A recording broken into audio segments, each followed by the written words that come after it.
मी तुम्हाला एक data analyst आपण जे शिकत आहोत त्याचं तुम्हाला मी एक रिअल टाइम प्रोजेक्ट ची स्टोरी दाखवणार आहे आणि ती स्टोरी सुद्धा तुम्ही नोट डाऊन करून ठेवायची आहे. ठीक आहे. आणि या स्टोरीमध्ये मी तुम्हाला असे काही पॉइंट सांगणार आहेत. जर तुम्ही ते पॉइंट जर इंटरव्ह्यूअरला एक्सप्लेन केलं तर असं समजा की तुम्ही तुमचं 90% काम तुमचं झालेलं आहे. ठीक आहे. त्यामुळे भले तुम्हाला ज्या पद्धतीने ही स्टोरी लक्षात ठेवायची आहे, ती स्टोरी तुम्ही फक्त लवकरात लवकर किंवा एक चांगल्या पद्धतीने लक्षात ठेवा. क्लास रेकॉर्डिंग तुम्हाला मिळेलच ऑब्व्हियसली, पण तुम्हाला जो काही तुमचा प्रोजेक्ट एक्सप्लेन करायचा आहे ना, तर तो प्रोजेक्ट डेटा अनालिस्टचा कंपल्सरी या फॉर्मॅटमध्ये तुम्हाला सांगायचा आहे. तर आपण काल काय पाहिलं मला एकदा सांगा तुम्ही. आपण प्रोजेक्टची पाईपलाईन पाहिली, राईट? की प्रोजेक्ट कसा असतो, त्याला आपण कसं बनवतो आणि ती पाईपलाईन आपण इंग्लिशमध्ये पाहिलेली आहे, राईट? आणि आपल्याला एंड ऑफ द डे इंग्लिशमध्येच प्रोजेक्ट एक्सप्लेन करायचा आहे. पण कसं आहे, ऍक्च्युली हा पार्ट थोडं तुम्हाला एक एकदम सोप्या लँग्वेज मध्ये सांगायचा प्रयत्न करेन मी तुम्हाला. ठीक आहे. तर टॉपिक लिहून घ्या तुम्ही. तुम्हाला सांगायचं आहे डेटा अनालिस्टच्या प्रोजेक्ट मध्ये. तर तुम्हाला तुमचा जो काही प्रोजेक्ट आहे तर त्या प्रोजेक्ट वरती एक क्वेश्चन असतो जो कंपल्सरी तुम्हाला एक्सप्लेन करायचा आहे. जर त्यांनी तुम्हाला हा क्वेश्चन विचारला तर चांगलीच गोष्ट आहे, आणि जरी त्यांनी तुम्हाला हा क्वेश्चन जरी नाही विचारला तरी तुम्हाला हा पॉइंट इनडायरेक्टली वे या पॉइंट वरती यायचा आहे. आणि तो कोणता पॉइंट आहे बघा, what R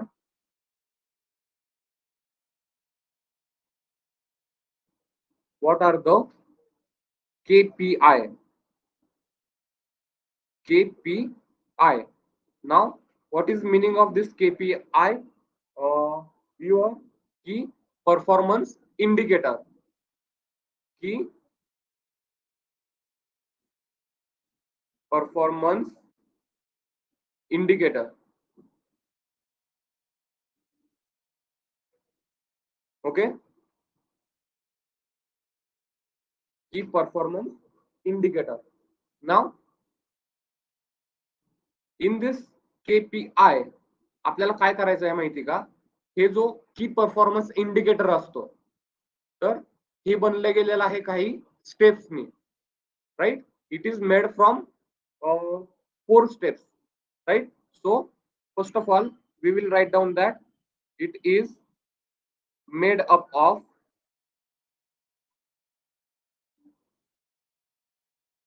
4 steps,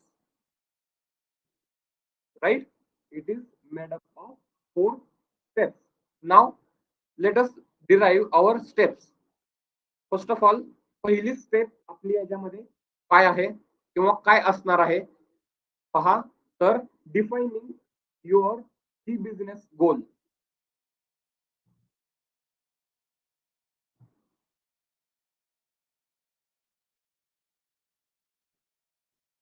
defining your की business goal, right? Now let us understand what is meaning of this defining your key business goal. याच्यामध्ये आपल्याला काय करायचं आहे माहिती का, आपला जो काही बिझनेस असणार आहे तर त्या बिझनेसचा आपल्याला इथं गोल डिफाइन करायचा आहे. जसं की आपण एक एक्झाम्पल पाहूया की आपल्याला या बिझनेस वरून गोल असा आहे की आपल्याला आपला सेल जो आहे तो इन्क्रीज करायचा आहे, राईट? काय आपल्याला इन्क्रीज करायचं आहे? सेल. म्हणजे आपले डिफाईन जे असतं की आपल्याला वेगवेगळ्या पद्धतीचं असतं की आपल्याला सेल इन्क्रीज करायचा आहे, मला कस्टमर्स इन्क्रीज करायचा आहे. तर आपला मेन इकडं की काय आहे की आपल्याला आपला काय करायचं आहे, राईट? आपल्याला आपला सेल इन्क्रीज करायचा आहे बिझनेसचा, राईट? तर हे काय झाली माझी पहिली स्टेप, राईट? आता याच्यामध्ये आपण एक एक्झाम्पल पाहूया की एक्झाम्पल.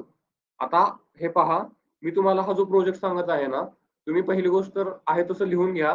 फक्त तुम्हाला काय करायचं आहे माहिती का, याच्यामध्ये तुमचं प्रोडक्ट चेंज करायचे फक्त, राईट. म्हणजे तुमचा रिझ्युमे जर एक ठिकाणी गेला तर काही इश्यू नको व्हायला. त्यामुळे आता तुम्ही गोल्स वेगवेगळे घ्यायचे. जसं की आता एक एक्झाम्पल घेऊया, ई कॉमर्स वेबसाईट.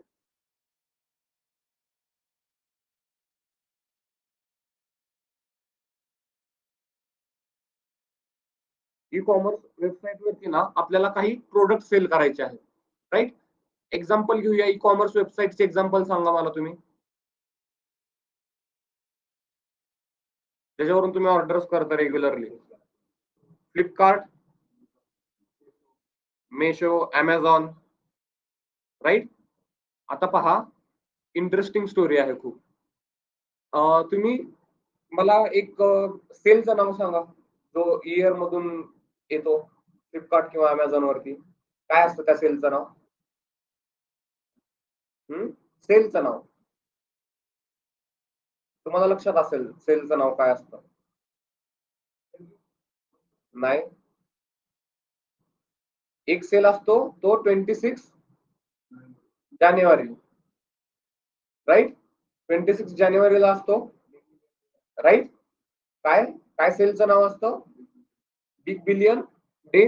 तर एक्झाम्पल साठी मी इथे लिहितो आता, बिग बिलियन डे. हा कोणाचा सेल आहे सांगा? कोणत्या कंपनीचा आहे? फ्लिपकार्ट, राईट. तर बिग बिलियन डे हा एक सेल आहे, राईट. आणि आता आपल्याला इथं काय करायचं आहे माहिती का, आपण आता असं ऍझ्युम करूया की प्रिव्हियस इयरली आपण सेल केला होता 50 CRचा, राईट. हा माझा काय आहे? प्रिव्हियस इयरचा बिग बिलियन डेचा माझा हा सेल आहे, राईट.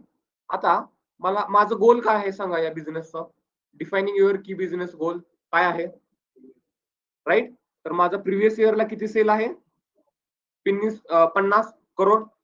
आता माझं नेक्स्ट इयरचं गोल काय असलं पाहिजे? मला त्याच्यापेक्षा काय करायचंय? सेल जास्त करायचंय. स्टोरी क्लिअर आहे? काय करायचंय आपल्याला, राईट. नेक्स्ट स्टेप, आता नेक्स्ट स्टेप लिहा तुम्ही.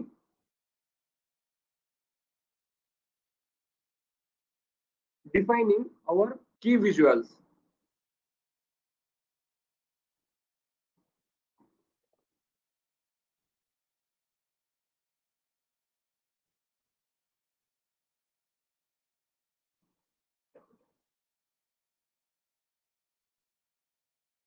Defining your key visual.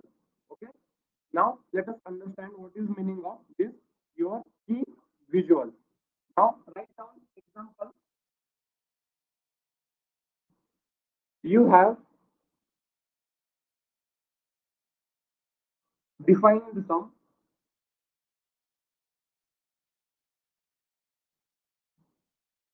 you have defined some success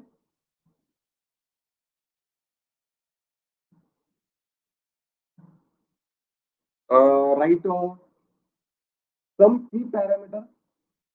We can say some key parameter. Okay.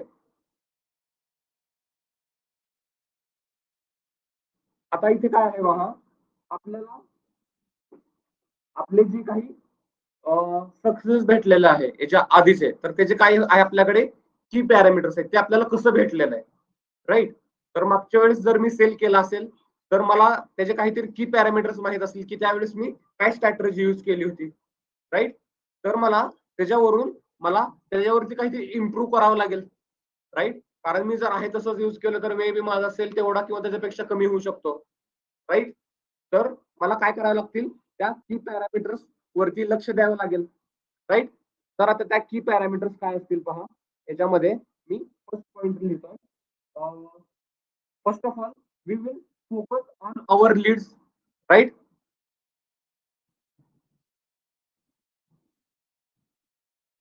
Now tell me what is meaning of this focus on leads. म्हणजे मला जास्तीत जास्त crowd माझ्याकडे काय करायचंय, अट्रॅक्ट करायचंय. तर हा माझा काय झाला याच्या आतमधला पहिला पॅरामीटर, राईट. तर हा मला काय करेल, मी जर माझ्याकडे जास्तीत जास्त लीड आणले तर हा मला काय करेल, it will increase my revenue. Right. जर माझ्याकडे जास्तीत जास्त कस्टमर्स आले तर माझ्या कंपनीचं प्रोडक्ट सेल होतील, त्यामुळे काय होईल, माझा रेव्हेन्यू वाढेल. राईट. तर आता तुम्हाला टर्मिनॉलॉजीज क्लिअर असतील की रेव्हेन्यू काय आहे. रेव्हेन्यू म्हणजे आपण किती पैसे टोटली कमवत आहोत. राईट. आणि आपण एक्सपांड करत आहोत काय, तर आपल्याला जे काही बिझनेस साठी लागणारा पैसा आहे, जसं समजा की रेंट XYZ, आणि मी revenue minus for my expenses minus केलं तर काय राहील मला, प्रॉफिट. आपण हे एक्सेल मध्ये पाहिलेलं आहे. राईट. तर सेम तसंच काय होईल, आता माझा इथे फोकस मी इन्क्रीज करतोय की माझ्या जास्तीत जास्त लीड्स आले पाहिजे. राईट. तर जास्तीत जास्त लीड आले तर काय होईल, माझा जास्तीत जास्त प्रोडक्ट सेल होतील, त्याच्यामुळे काय होईल, माझ्या कंपनीचा रेव्हेन्यू वाढेल, आणि रेव्हेन्यू वाढला की माझ्या कंपनीचा प्रॉफिट वाढेल. राईट. सो त्याच्यासमोर तुम्ही रेव्हेन्यू.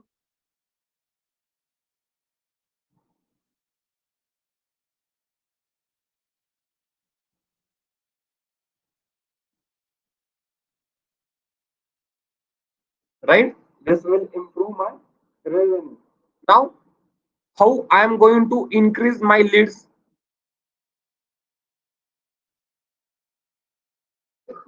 नाही गरम होतं त्याच्यामुळेच ओपन ठेवलं. काय प्रॉब्लेम नाही, बसू शकतो. Now, how we are going to increase our leads? Otherwise, how we are going to focus on our leads?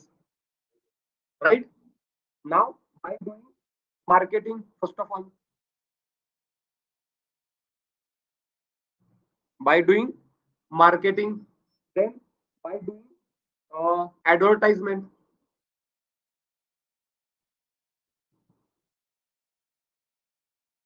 and we can say that by sending mails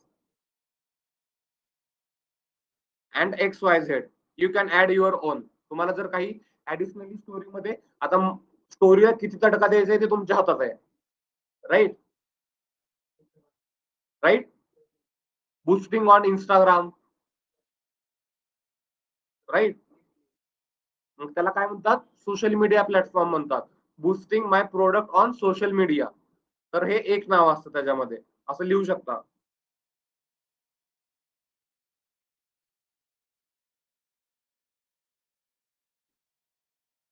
clear आहे इथेपर्यंत स्टोरी. राईट. तर आपण आता काय पाहत आहोत, की पॅरामीटर्स पाहत आहोत. पाहिले की आपल्याला काय काय इम्प्रुव्हमेंट करावे लागेल, ज्यासाठी आपल्याला आपले लीड्स वाढले पाहिजेत. राईट. त्यानंतरचा दुसरा पॉईंट त्याच्यामध्ये लिहा, की पॅरामीटर्स मधला.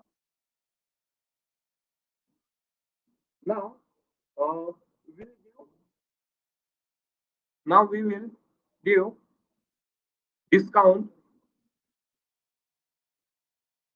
on product, otherwise on products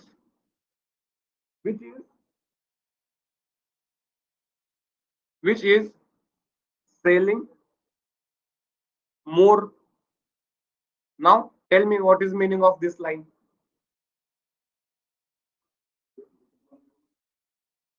नाही, नीट पहा काय लिहिलेलं आहे तिथे.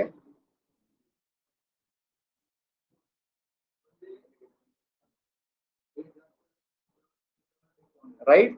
म्हणजे आता इमॅजिन करूया की आता सेल चाललेला आहे. इमॅजिन करूया की सेल आता चालू आहे. तर या टाइम मध्ये सगळ्यात जास्त विकले जाणारं प्रोडक्ट कोणतं आहे उन्हाळ्यामध्ये? राईट. Cooler, fan, AC. मी जर याच्यावरती जास्तीत जास्त डिस्काउंट दिलो तर माझ्या वरती लोक काय होतील, माझ्या प्रोडक्ट्स वरती लोक पहिले फर्स्ट ऑफ ऑल कम्पेअर करतील ऑनलाईन येऊन वेबसाईट्स वरती. तर ऑब्व्हियसली जर त्याला तिथं काही थोडाफार जर एक्स्ट्रा डिस्काउंट दिसत असेल मार्केट प्राइस पेक्षा, तर ऑब्व्हियसली काय आहे, तर तो प्रोडक्ट विकत घेईल. राईट. तर याच्यामुळे आपला परत रेव्हेन्यू वाढतोय. राईट. तर हे दोन आपले याच्यामधले पॅरामीटर्स झाले. म्हणजे आपल्या दुसऱ्या पॉइंट मध्ये दोन पॅरामीटर्स आहेत. राईट. तर आता आपण स्टेप 3 कडे जाऊया. म्हणजे हे दोन पॅरामीटर्स आहेत. ठीक आहे. आणि ही काय आहे माझी स्टेप 1 आहे, स्टेप 2 आणि स्टेप 2 च्या आतमध्ये 2 सब पॉइंट्स आहेत, राईट. स्टेप 2 च्या आतमध्ये 2 सब पॉइंट्स आहेत. Now let us focus on third step, step 3. Now here, look at here, the main word. Remember this word, measurement.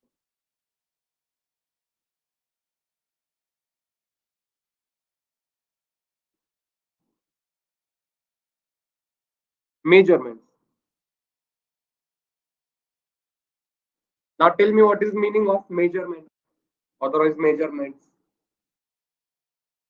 Simple meaning of measurement, right? मोजमाप. तर आता पहा, हा का एवढा इम्पॉर्टंट आहे आपल्या डेटा अनालिस्ट मध्ये. एवढं इम्पॉर्टंट याला आपण एक कम्प्लिटली स्टेप दिलेले आहे या मेजरमेंट साठी, right.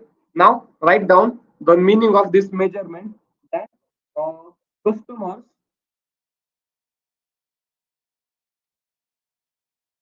customers spending time on your website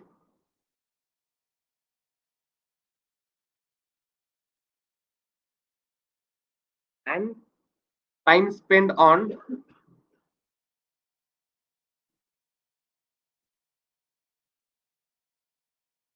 your product.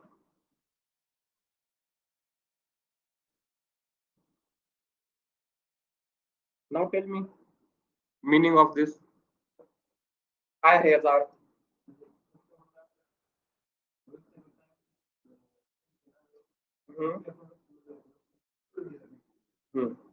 तर याच्यावरून काय होईल आपल्याला, काय मदत होईल?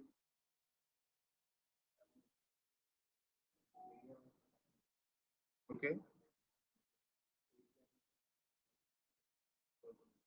राईट. तर इथे पहा, मी तुम्हाला तो त्याचा मीनिंग डिटेल्स मध्ये इथे दाखवतो. तर आता पहा, मी काय करतोय, जेव्हा तुम्ही एका वेबसाईट किंवा एखाद्या इंस्टाग्राम वरती जर तुम्ही कोणती रील पाहत असाल, तर ऍक्च्युली तुमचा डेटा ना लॉग फॉर्मॅट मध्ये सेव्ह होत असतो. ठीक आहे. तर आता समजा इथे एक वेबसाईट ओपन होती आणि इथे एक प्रोडक्ट होता पहिलावाला. ठीक आहे. आणि मी याच्यावरती क्लिक केलो म्हणजे मी या पूर्ण प्रोडक्ट बाबतीत पाहिन नंतर डिटेल्स मध्ये मोठं पाहून, राईट. तर मला हा काय करत असतो माहिती का, हा तुमचा टाइम कॅप्चर करत असतो. इथे समजा तुमचा कस्टमर आयडी आहे XYZ. ठीक आहे. आता इथे आहे प्रोडक्ट नेम. ठीक आहे. एसी समजूया, इथे तुम्ही एक एसीचं प्रोडक्ट पाहताय. त्यानंतर इथे तो काय डेटा स्टोअर करतोय पहा, किती वेळ तुम्ही टाइम स्पेंड करत आहात या प्रोडक्ट वरती. ठीक आहे. काय पॉइंट्स आहेत पहा आपल्याकडे, measuring customer spending time on your website and time spend on your product. तर पहा, इथे काही त्यांना समजेल की एसीचा प्रोडक्ट आहे XYZ कंपनीचा. तर हा मी 1 मिनिट 30 सेकंड इथे पाहतोय, म्हणजे मी खूप काहीतरी विचार करतोय याच्या बाबतीत, राईट. आता मी जर असा माझ्या ऑल प्रोडक्टचा डेटा पाहिला आणि मी जर त्याला व्हिज्युअलाइज केलं आपल्या पॉवर BIच्या डॅशबोर्ड वरती, की टॉप 5 टाइम स्पेंडिंग प्रोडक्ट्स, तर मला इथे त्याचा ग्राफ असा मिळेल. 5 वेगवेगळे प्रोडक्ट्स आणि ते किती कस्टमर्सनी पाहिलेले आहेत आणि इथं त्यांचं टाइम ड्युरेशन मिळेल, ऍव्हरेज किती टाइम ते स्पेंड करतायत माझ्या एखाद्या प्रोडक्ट वरती. मग सांगा मी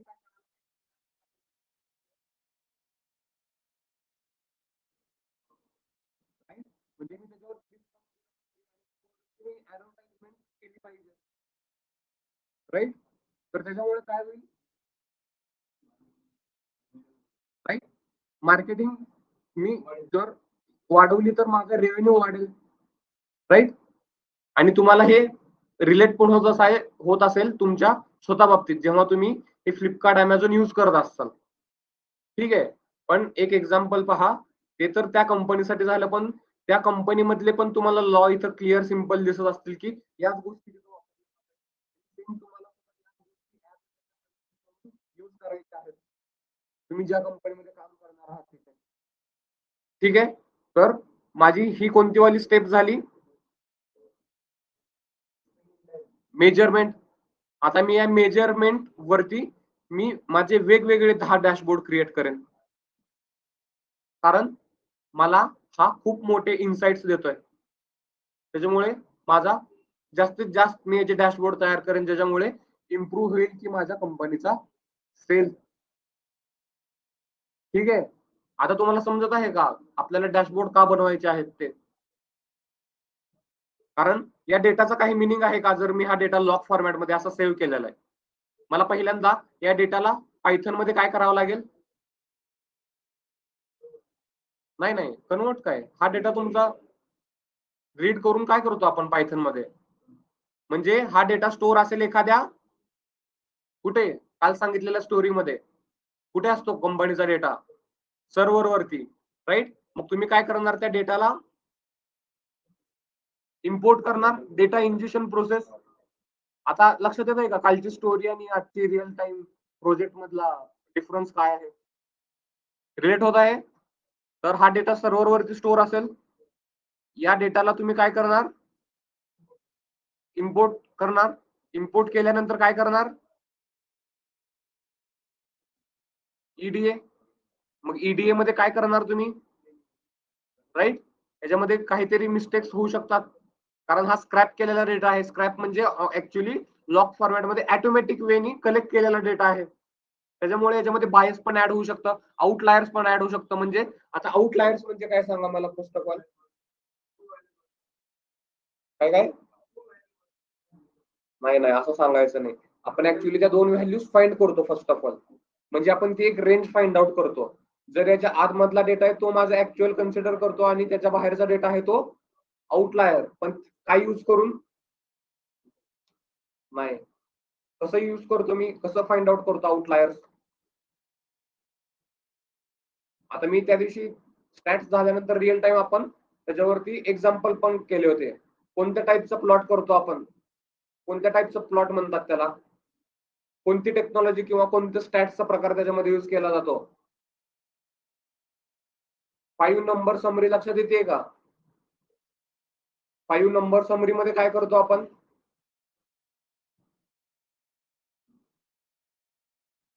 खूप सिंपल आहे 5 नंबर समरी.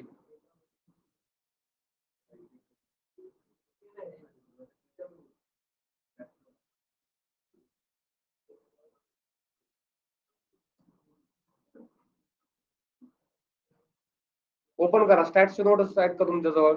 ओपन करा.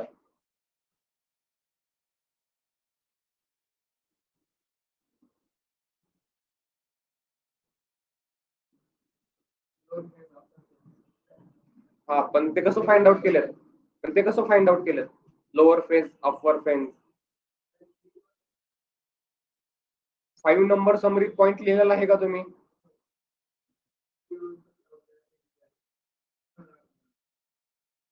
Q1.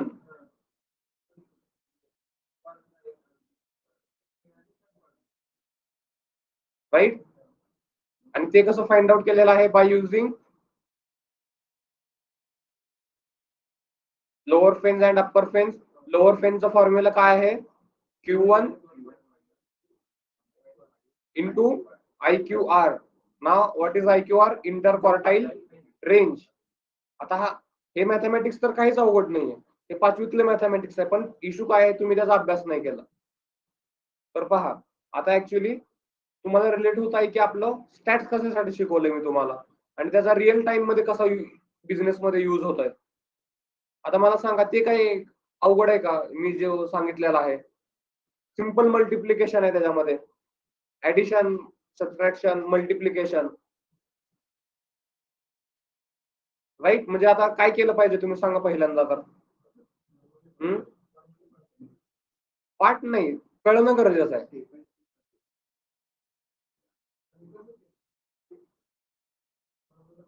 आता पहा, तुम्ही जर ही स्टोरी जर तुमच्या इंटरव्ह्यू मध्ये एक्सप्लेन करायला चालू केली, आणि इंटरव्ह्यू मध्ये एक्सप्लेन करताना असं सांगितलं की मी माझ्या वेबसाईटवरून किंवा त्या क्लायंटच्या वेबसाईटवरून डेटा घेतला, डेटा लॉग फॉर्मॅटमध्ये होता, त्याचा टाइम स्पेंडचा डेटा मी घेतला.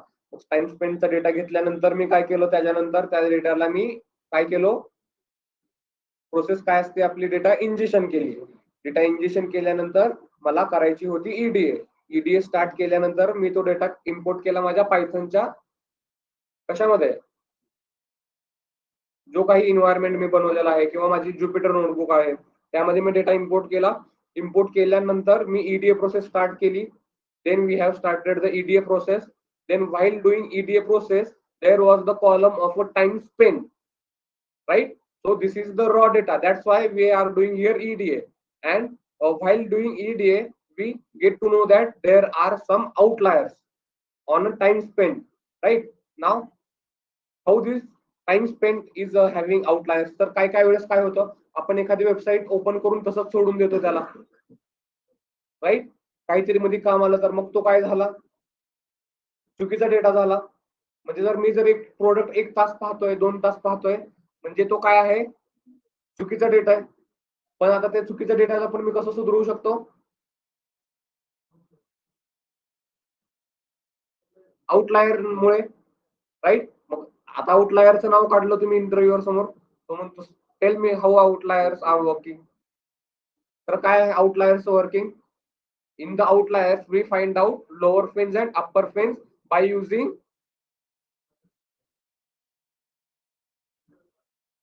IQR, right? By using IQR. आता इंटरव्ह्यूवर जर त्याला वाटत कॉन्फिडन्स की बाबा याला माहित आहे, तो विचार ऍक्च्युअली फॉर्म्युलेत नाही विचारत तुम्हाला कधी. पण खूप मला वाटतं की हे 5वी 6वीतलं मॅथमॅटिक्स तुम्ही इग्नोर करणं चुकीची गोष्ट आहे. म्हणजे जर मी माझा टाइम नाही देऊ शकलो, याच्यामुळे जर मी माझा इंटरव्ह्यू क्रॅक करू शकत नाहीये, तर माझ्यासारखा मूर्ख माणूस कोण नसेल, बरोबर? कारण एवढं छोटं मॅथमॅटिक्स ची स्टडी सुद्धा मला करायची नाहीये म्हणलं तर काय उपयोग माझा, राईट? तर मी काय फाइंड आउट केले, outliers. Then we have removed the outliers, right? Now we have removed that outliers. Then now this is working in EDA. Now there may be some missing values. Now we have filled this missing values with the which format, by using which functions, missing values, right? Mean, median, mode if there is a categorical data, right? Now then we started the analysis by using the univariate analysis. That means, tell me, you one column. Now if I will check the column of a time spent with the distribution, काय करतोय मी आता, माझा एक column आहे त्याचं काय पाहतोय मी आता, डिस्ट्रीब्युशन. म्हणजे काय सांगा,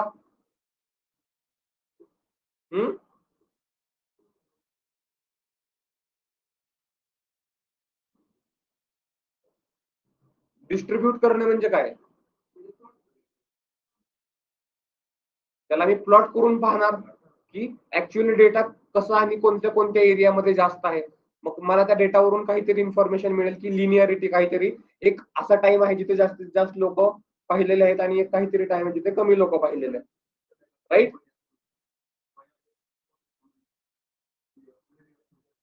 नाही, आता पहा, इथे ना माझा टाइम आहे, टाइम स्पेंड, राईट? तर आता मी हा टाइम स्पेंडचा डेटा पाहतोय आणि इथे माझा आहे नंबर ऑफ कस्टमर्स, राईट? हा माझा डेटा आहे. मी जर या डेटाला पाहिलं तर तुम्हाला असं काहीतरी दिसेल की एक काहीतरी टाइम आहे, त्या टाइमला लोकांनी मॅक्सिमम टाइम पाहिलेला आहे, राईट? आता पहा, इथे नंतर जर हा डेटा कसा आहे, नॉर्मली डिस्ट्रीब्युटेड आहे, जर हा डेटा नॉर्मली डिस्ट्रीब्युटेड असेल तर आपण त्याच्यावरती वेगवेगळे एक्सपेरिमेंट्स करू शकतो, राईट. आता प्रोबॅबिलिटीचे डिस्ट्रीब्युट तुम्हाला माहित आहे की काय प्रोबॅबिलिटी आहे की ते लोक हे प्रोडक्ट घेतील का नाही, याची मी प्रोबॅबिलिटी लावू शकेन नंतर, राईट. त्यांनी जर टाइम स्पेंड केला असेल तर माझ्या वेबसाईट वरती, त्याच्यामुळे मला काही असे फिक्स कस्टमर मिळतील ज्यांना मी माझं प्रोडक्ट काय करू शकतो. आता कळत आहे का तुम्हाला की एखाद्या कंपनीचा बिझनेस मी कशा पद्धतीने वाढवू शकतो, बरोबर.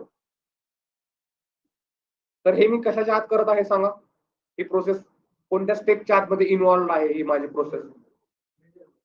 मेजरमेंट नाही, मी तुम्हाला सांगतोय की हा मेजरमेंट राईट बरोबर आहे, पण आपण हे ईडीए मध्ये करत आहोत. ईडीए मध्ये हे सर्व काही काम करत आहोत, राईट. तर मला याच्यामधून काहीतरी इन्साइट्स मिळत आहेत. आउटलायर्स आपण रिमूव्ह केलेले आहेत. त्याच्यानंतरचा डेटा आपण डिस्ट्रीब्युशन करून पाहतोय, राईट. डिस्ट्रीब्युशन करून पाहिल्यानंतर आपण युनिव्हेरियंट अनालिसिस म्हणजे एक कॉलम नंतर दोन कॉलम घेऊन त्याला प्लॉट करतोय. त्याच्यामुळे आपल्याला इन्साइट्स भेटतात. म्हणजे इन्साइट्स मध्ये आपल्याला काय मिळालं की माझ्याकडे असे काही कस्टमर्स आहेत ते फिक्स्ड माझं काय घेणार आहेत, घ्यायची प्रोबॅबिलिटी आहे. फिक्स म्हणू शकत नाही की मॅक्सिमम जास्तीत जास्त प्रोबॅबिलिटी आहे की ते माझं प्रोडक्ट काय करू शकतात, घेऊ शकतात, राईट. त्यानंतर आता मी काय करेन, त्यानंतर मला असं पण काही मिळतील की माझ्याकडे असे जे काही कॉलम्स आहेत जे मला लागणार नाहीयेत, राईट. अनवॉन्टेड कॉलम्स म्हणजे त्याला मी कशामध्ये कन्सिडर करेन, कोणत्या स्टेप मध्ये. ही माझी झाली ईडीए. ईडीए नंतरची प्रोसेस काय असते, एफई म्हणजे फीचर इंजिनिअरिंग. म्हणजे कोणते फीचर्स मला लागतील कोणते फीचर्स मला नाही लागणार हे मी या वरून डिफाईन करेन.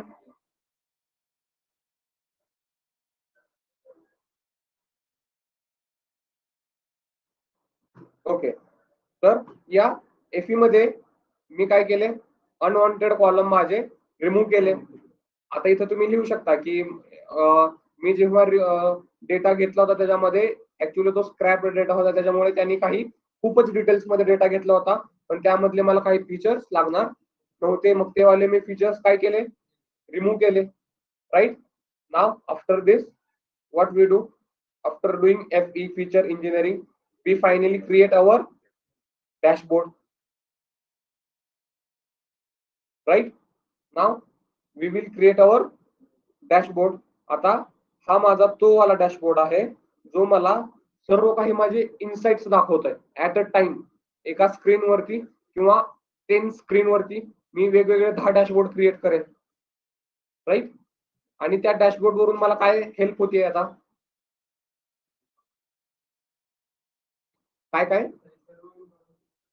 एका ह्याच्यामध्ये मिळते. आणि त्याच्यावरून मला आता समजतंय की मी कुठे माझं जास्तीत जास्त ऍडव्हर्टाइजमेंट केली पाहिजे, मी कुठे जास्तीत जास्त लक्ष दिलं पाहिजे, फोकस दिला पाहिजे. आणि तेच आपलं प्रॉब्लेम स्टेटमेंट आहे पहिलं, right. What is our goal. Now this dashboard will, now write down final step that is this dashboard will, yes. नाही नाही 4 पॉईंट आहे ना, मेजरमेंट संपला. आता लास्ट पॉईंट 4 पॉईंट. हा मेजरमेंट एकच पॉईंट आहे, एकच स्टेप आहे त्याच्यामध्ये. Last step, step 4. Now here we will finalizing our KPIs.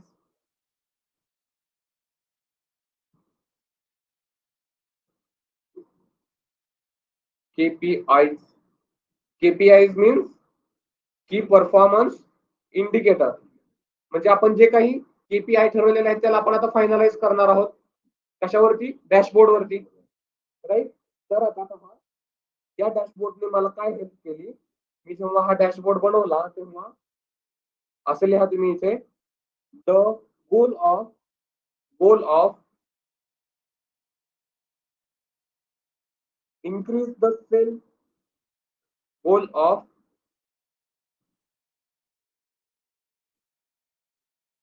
increase the sale revenue by sale oblique revenue, sale oblique revenue by 15%. काय केलं सांगा आता, इथे काय झालं.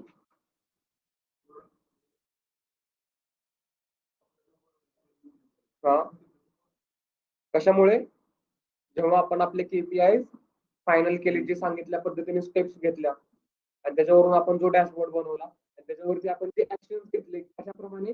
KPI प्रमाणे. त्यामुळे काही डिफरन्स आला?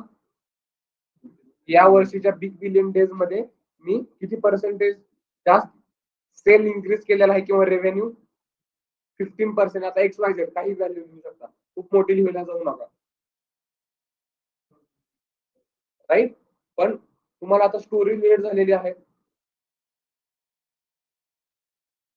कशा पद्धतीने as a data analyst work होतो. आता मला एक गोष्ट सांगा की डेटा अनालिस्टची पोझिशन एवढी हलकी आहे का? जर तुम्ही तुमच्या कंपनीचा रेव्हेन्यू जर 15% ने इन्क्रीज करण्यास कारणीभूत ठरत असाल तर तो तुम्हाला सॅलरी किती द्यायला पाहिजे? ऑब्व्हियसली त्याच्यामुळे तुमचे सॅलरीज कसे जास्त असतात? डेटा अनालिस्टचे पहा खूप मोठ्या प्रमाणामध्ये सॅलरीज असतात. आणि हे केव्हा कळणार आहे तुम्हाला? आता मी तर तुम्हाला सांगितली माझी स्टोरी, पण ऍक्च्युअली तुम्हाला इम्प्लिमेंट केलंय का आतापर्यंत एक रिअल टाइम बिझनेस मध्ये? नाही. म्हणजे उद्या जाऊन तुम्ही काय करणार? या पद्धतीने कंपनीमध्ये जाऊन काम करणार. म्हणजे मे बी असं समजेन की मी तुम्हाला हे वर्क करायला 1 वर्ष 2 वर्ष जातील, पण त्यानंतर तुमच्या हातात काय असेल? Real time experience. आणि तो रिअल टाइम एक्सपिरियन्स तुम्ही कुठे लावू शकणार? तुमच्या पुढच्या. त्यावेळेस तुम्ही त्याला काय सांगू शकता की बाबा मी तुझ्या कंपनीचा एवढा मोठा करून देतो, तर तुम्हाला किती किती पैसे देतो, राईट. मग मला एक गोष्ट सांगा, त्याला खूप मोठी गोष्ट आहे का तुम्हाला 15-30 लाखाचं पॅकेज द्यायला?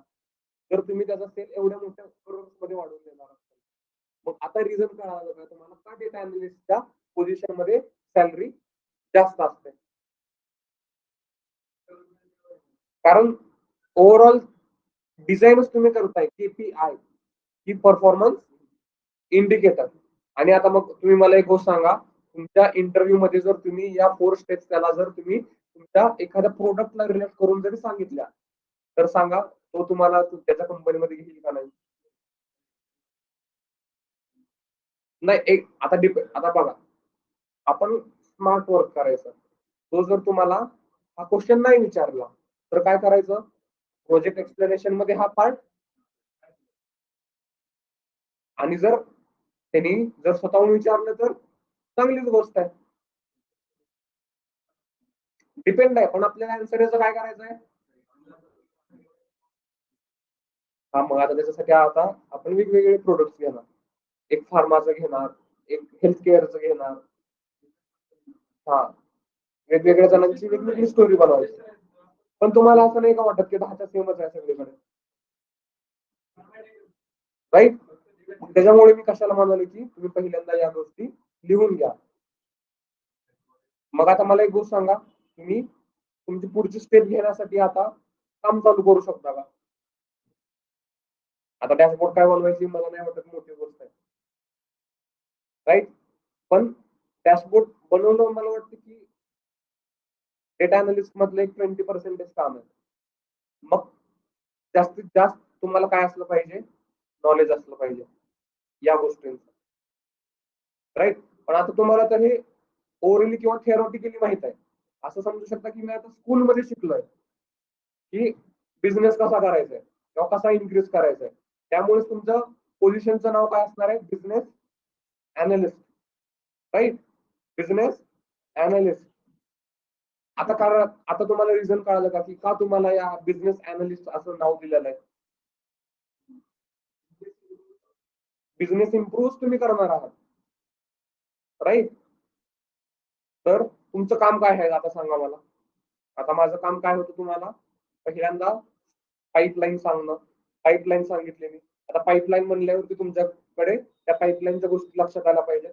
आणि मी त्या पाईपलाईनला रिलेट करून तुम्हाला मी एक स्टोरी सांगितलेली आहे रिअल टाइम प्रोजेक्टची, राईट. हा काय आहे? रिअल टाइम प्रोजेक्ट असं वर्क करतो.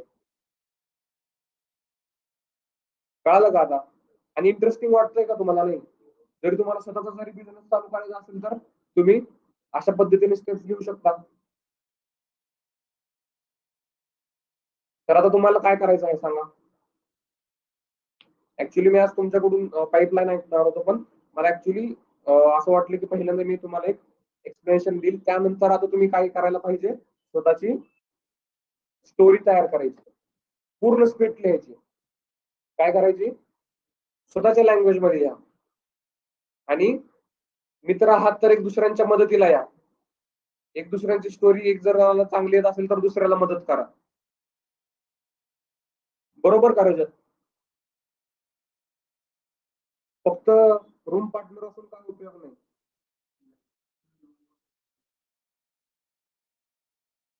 नाही नाही, करमत नाही म्हणजे काय, आता करमायला येतो का तुझं? इथं काय एंटरटेनमेंट सोर्स आहे का तुला मजा येण्यासाठी काय?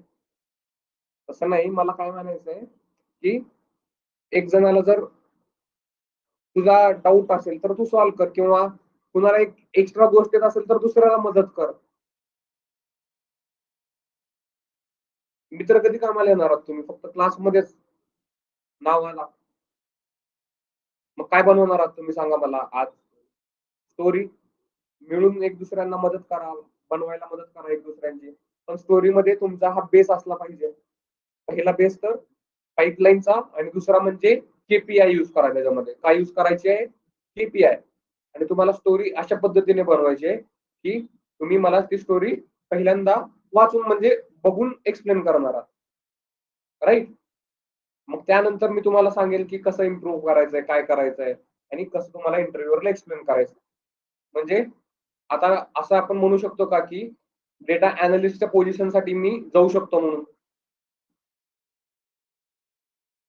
राईट? डेटा अनालिस्टच्या पोझिशनसाठी मी जाऊ शकतो.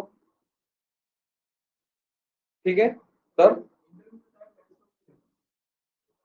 हा, डिपेंड असतं, तसं काय नसतं. आता गोष्ट एक पहा, इंटरव्ह्यू मध्ये नाही नाही, नीट ऐका मी काय सांगतो तुम्हाला. मी तुम्हाला फर्स्ट ऑफ ऑल काय सांगितलं होतं की इंटरव्ह्यू समोरच्याचा कधी द्यायचा नसतो, त्याच्याकडून आपण इंटरव्ह्यू घ्यायचा असतो. आता त्याला जर हे केपीआय माहित नसतील तर काय करणार सांगा? तो तुम्हाला डोळे बंद करून घेईल कंपनीमध्ये, की बाबा हे कोणीतरी एलएससी मधनं आलंय. एलएससी म्हणजे काय? London school of economics. तिथून शिकून आलाय का काय असं वाटेल त्याला, राईट?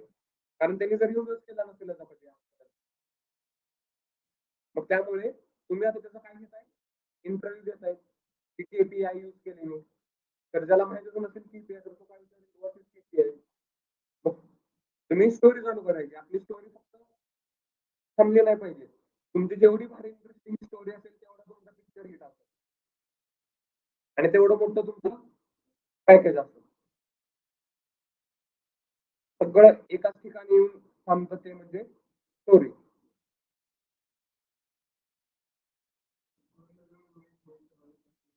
राईट? पिक्चरची पण तुम्ही स्टोरीज पाहता. मग हा, आता मग मेन काय, जर त्या इंटरव्ह्यूअरला जर स्टोरी आवडली तर तो काय करेल, ऑब्व्हियसली जास्त डाऊट नाही घेणार की बाबा याला हे येईल का नाही, ते येईल का नाही. त्याला वाटेल की हा, याला भरपूर गोष्टी माहित आहेत, त्याच्यावरून हा बोलतात. आणि कोणी पण एक अननोन पर्सन असं बोलू शकतो का दोन या गोष्टी सांगू शकतो का? आणि काय करा, जास्त जास्त तुम्ही याच्यामध्ये जेवढे डिटेल्स ऍड करू शकाल ना या 4 स्टेप्स मध्ये, तेवढे डिटेल्स मध्ये ऍड करून ठेवा त्याच्यामध्ये. हा, नाही, काल काल मी तुम्हाला सांगितलं तो प्रोजेक्टची पाईपलाईन होती. प्रोजेक्टची पाईपलाईन होती. पण हा तुमचा actually real time project explanation आहे. आणि प्रोजेक्ट मध्ये कसं तुम्ही केला, आणि प्रोजेक्ट मध्ये मी केपीआयचा पार्ट तयार केला, राईट? हा, ईडीए सोबत तुम्ही सांगणार केपीआय. आधी मी आपण ईडीए मध्ये फक्त सिंपल सांगत होतो की असं तसं. म्हणजे आता डिफरन्स पहा, याच्या आधी तुम्ही ईडीए एक्सप्लेन करत होता फक्त 2-3 मिनिटाच्या आतमध्ये. मग आता ईडीएच्या आतमध्ये आपण एवढा मोठा पॅरामीटर, ऍक्च्युअली तुम्ही असं म्हणू शकणार नाही की हे ईडीएचा आधी पार्ट आहे. तर तुम्ही असं हा म्हणू शकता की हा माझा प्रोजेक्ट स्टार्ट करण्या आधीचा माझा पार्ट आहे केपीआय, राईट? मी माझा प्रोजेक्टला व्ह्यू कसा देणार आहे, आता विजन काय आहे या प्रोजेक्टसाठी, मग त्याच्यामुळेच त्याला नाव दिलेलं आहे की परफॉर्मन्स इंडिकेटर. म्हणजे हा पार्ट तुमच्या ईडीए मध्ये ऍड होत आहे. म्हणजे ईडीए मधून मला या केपीआय चे काही पॉईंट मिळत आहेत, जसे की माझं डिस्ट्रीब्युशन काय आहे, त्याच्यामुळे मला इन्साइट्स काय भेटले, मला त्या डिस्ट्रीब्युशन कस्टमर्स भेटले. पण हे मला कशामुळे मिळतंय, ईडीए केल्यामुळे. पण हा पार्ट आहे कशाचा, केपीआयचा, राईट. तर आज तुम्ही स्टोरी बनवा, दिवस रात्र बसा, पण स्टोरी बनवा आणि उद्या एक्सप्लेन करणार आहात. ऑनलाईन काय डाऊट आहे का?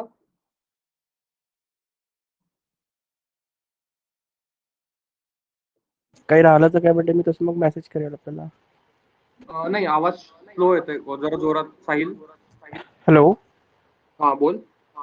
हा, सध्या सर काही डाऊट नाहीये. मी पुन्हा काय म्हणते, एकदा रेकॉर्डिंग चेक केल्यानंतर मग तसं मेसेज ओके करेल ओके, तुम्हाला. काही इश्यू नाही, काही इश्यू नाही. ओके, तर आज आपण इथेच थांबूया आणि उद्या तुम्ही स्टोरी घेऊन येणार आहात.